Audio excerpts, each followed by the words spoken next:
This is Nicholas. The year is 1768, and Nicholas is sitting in an inn with his father in London. Nicholas is a young cabin boy and works as a servant on a ship.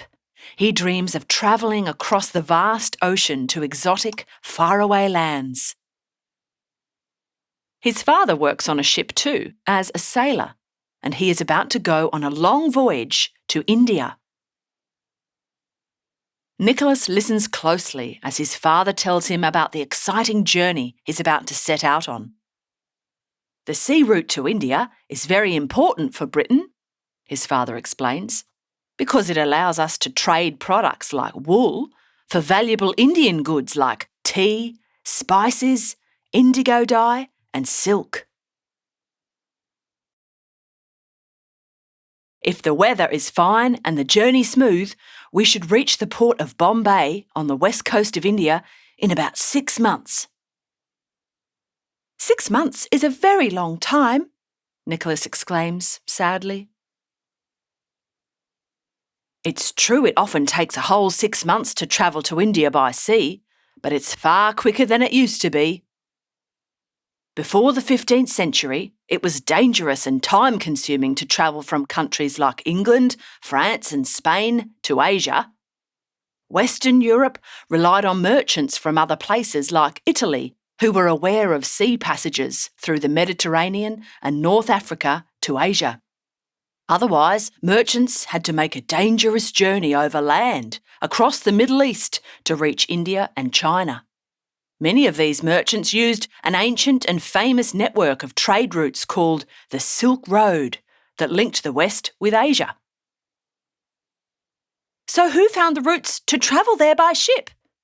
In the 15th and 16th centuries, many of the European powers like Spain and Portugal were sending ships out to explore new trade routes, hoping to find quicker ways to access areas like India and Southeast Asia.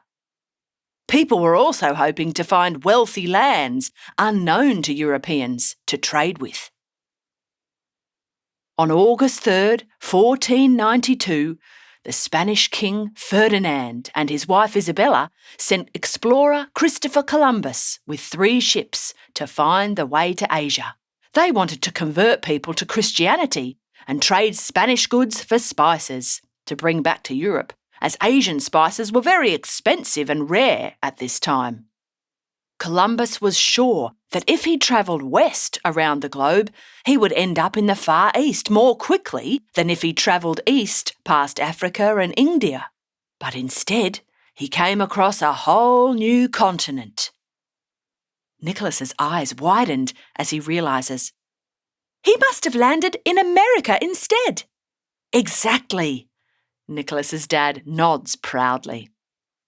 Instead of finding the route to Asia, in October 1492, Columbus landed on one of the Bahamian Islands in Central America. He also visited present-day Cuba and then Haiti, making maps of the lands he was encountering and looking for valuables to bring back to the Spanish king and queen. When he returned to Spain with exotic Central American parrots and plants, gold and some Native Americans he had kidnapped, he was welcomed as a hero. So Columbus was the one who discovered America. Nicholas's eyes sparkle with excitement.